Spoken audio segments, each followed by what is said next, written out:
पति पत्नी का सच्चा प्यार। एक आदमी ने एक बहुत ही खूबसूरत लड़की से शादी की। शादी के बाद दोनों की ज़िंदगी बहुत प्यार से गुजर रही थी।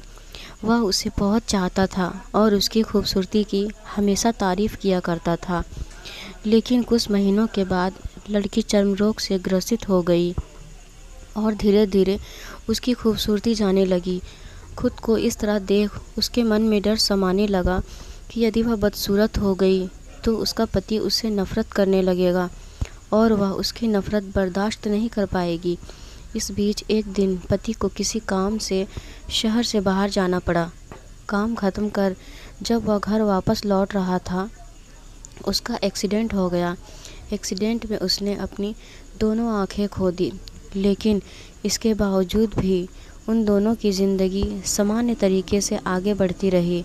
समय गुजरता रहा और अपने चर्म रोग के कारण लड़की ने अपनी खूबसूरती पूरी तरह गंवा दी। वह बदसूरत हो गई, लेकिन अंधे पति को इस बारे में कुछ भी पता नहीं था, इसलिए इसका उनके खुशहाल विवाहित जीवन पर कोई प्रभाव नहीं पड़ा। वह उसे उसी तरह प्यार करता रहा। एक दिन उस लड़की की मौत हो गई। पति अब अकेला हो गया था। वह बहुत ही दुखी था। वह उस शहर को छोड़कर जाना चाहता था। उसने अंतिम संस्कार की सारी क्रियाविधि पूर्ण की और शहर छोड़कर जाने लगा। तभी एक आदमी ने पीछे से उसे पुकारा और पास आकर कहा, अब तुम बिना सहारे के अकेले कैसे चल पाओगे?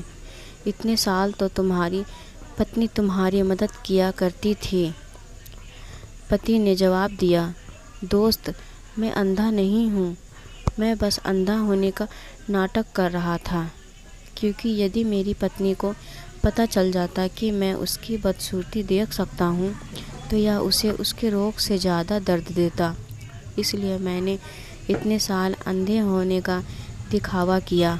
वह बहुत अच्छी पत्नी थी। मैं बस उसे खुश रखना चाहता था। सीख: खुश रहने के लिए हमें भी एक दूसरे की कमियों के प्रति आंखें बंद कर लेनी चाहिए और उन कमियों को नज़रअंदाज कर देनी चाहिए। दोस्तों, मेरी कहानी कैसी लगी ये कमेंट में ज़रूर बताइए, और अगर वीडियो अच्छी लगी हो तो लाइक और शेयर करें, और हमारे चैनल पर नए हो तो चैनल को सब्सक्राइब करें। धन्यवाद।